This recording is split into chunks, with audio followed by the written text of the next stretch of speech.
महाभारत एक अशी कथा जी हजारो वर्षांनंतरही प्रत्येकाच्या जीवनाशी जोडलेली आहे. हे फक्त दोन सैन्यांमधील युद्ध नव्हते, तर हे होते धर्म अधर्म, योग्य अयोग्य आणि निर्णयांच्या परिणामांचे युद्ध. आजही आपल्या मनात अनेक प्रश्न निर्माण होतात. श्रीकृष्णांनी अर्जुनालाच भगवद्गीता का सांगितले? कर्णाला त्याच्या जन्माचे सत्य उशिरा का समजले? आणि भीष्म पितामहांना धर्म माहिती असूनही ते कौरवांच्या बाजूने का उभे राहिले? आजच्या व्हिडिओमध्ये आपण जाणून घेणार आहोत महाभारतातील असे 10 मोठे प्रश्न ज्यांची उत्तरे प्रत्येकाने समजून घेतली पाहिजे. प्रश्न क्रमांक 1. महाभारत युद्ध टाळता आले असते का? कुरुक्षेत्राचे युद्ध अचानक झाले नव्हते. यामागे अनेक वर्षाचा अन्याय, मत्सर, अहंकार आणि चुकीचे निर्णय होते. दुर्योधनाचा पांडवांविषयी असलेला द्वेष वाढत गेला. जेव्हा परिस्थिती युद्धापर्यंत पोहोचली तेव्हा भगवान श्रीकृष्ण स्वतः शांततेचा प्रस्ताव घेऊन हस्तिनापुरात गेले. त्यांनी पांडवांसाठी फक्त 5 गावांची मागणी केली, पण दुर्योधनाने ती मागणीही नाकारली आणि शेवटी कुरुक्षेत्रावर महायुद्ध झाले. प्रश्न क्रमांक 2. भगवान श्रीकृष्णांनी अर्जुनालाच भगवद्गीता का सांगितले? युद्ध सुरू होण्यापूर्वी अर्जुनाने आपल्यासमोर आपले गुरु, नातेवाईक आणि आपलेच लोक पाहिले. त्याचे मन विचलित झाले. त्याने श्रीकृष्णांना सांगितले की मी माझ्या लोकांशी युद्ध कसे करू? तेव्हा श्रीकृष्णांनी त्याला कर्म, धर्म आणि जीवनाचे महान ज्ञान दिले. हीच शिकवण पुढे श्रीमद भगवद्गीता म्हणून जगाला मिळाली. अर्जुनाची निवड यासाठी झाली कारण तो सत्य जाणून घेण्याची इच्छा असलेला आणि योग्य मार्ग स्वीकारण्यास तयार असलेला योद्धा होता.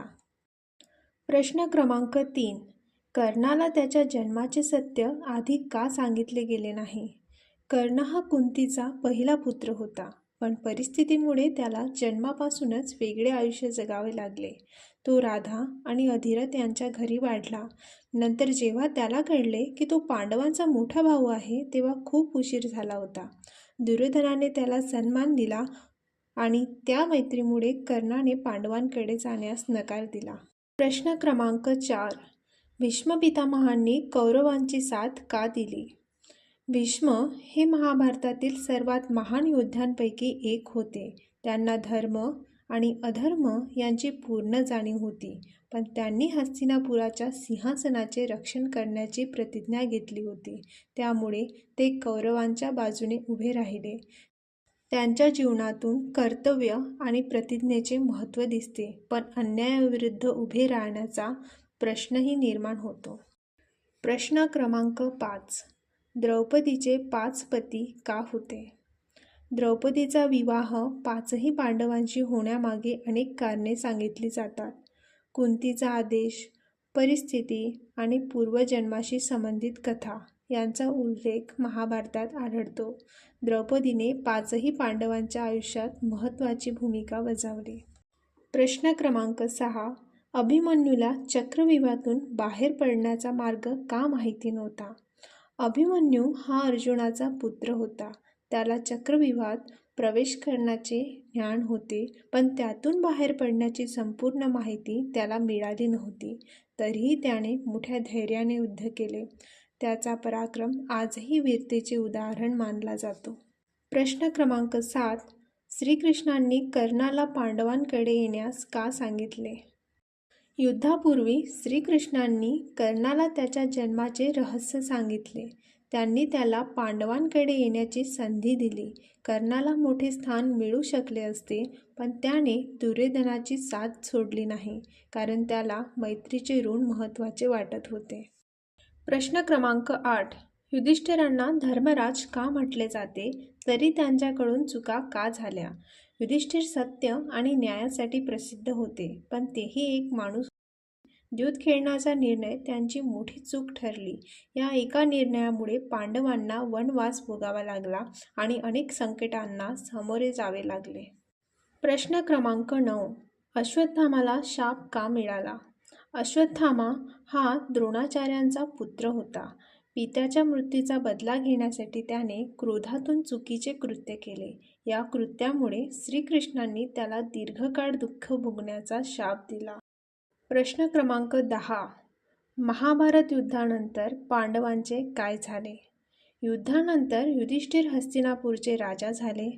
काही काळ राज्य केल्यानंतर पांडवांनी आपली जबाबदारी पुढच्या पिढीकडे सोपवली. यानंतर त्यांनी महाप्रस्थानाचा मार्ग स्वीकारला. त्यांचा वंश पुढे परीक्षित आणि जनमेजय यांच्यामार्फत चालू राहिला. चला तर आता बघूया महाभारतातून आजच्या जीवनासाठी शिकवण. मित्रांनो, महाभारत आपल्याला फक्त युद्धाची कथा सांगत नाही, ते आपल्याला जीवन जगण्याचा मार्ग दाखवते. दुर्योधन आपल्याला शिकवतो की अहंकार माणसाचा विनाश करतो. कर्ण आपल्याला शिकवतो की योग्य आणि अयोग्य ओळखणे आवश्यक आहे. अर्जुन आपल्याला शिकवतो की अडचणीच्या वेळी योग्य ज्ञान आणि मार्गदर्शन गरजेचे असते. युधिष्ठिर आपल्याला शिकवतो की महान व्यक्तीकडूनही चुका होऊ शकतात, पण त्यातून शिकणे महत्त्वाचे आहे.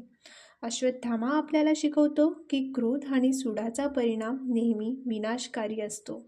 आणि श्रीकृष्ण आपल्याला शिकवतात की परिस्थिती कितीही कठीण असली तरी धर्म, सत्य आणि योग्य कर्माचा मार्ग कधीही सोडू नये.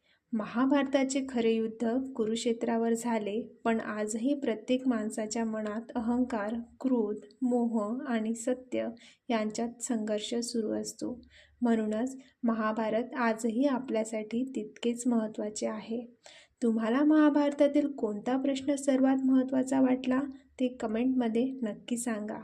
अशाच महाभारताच्या प्रेरणादायी कथा आणि जीवनातील शिकवणीसाठी महाभारत सार चॅनलला सबस्क्राईब करा. व्हिडिओ आवडला असेल तर व्हिडिओला नक्की लाईक करा, कमेंट करा, शेअर करा. धन्यवाद.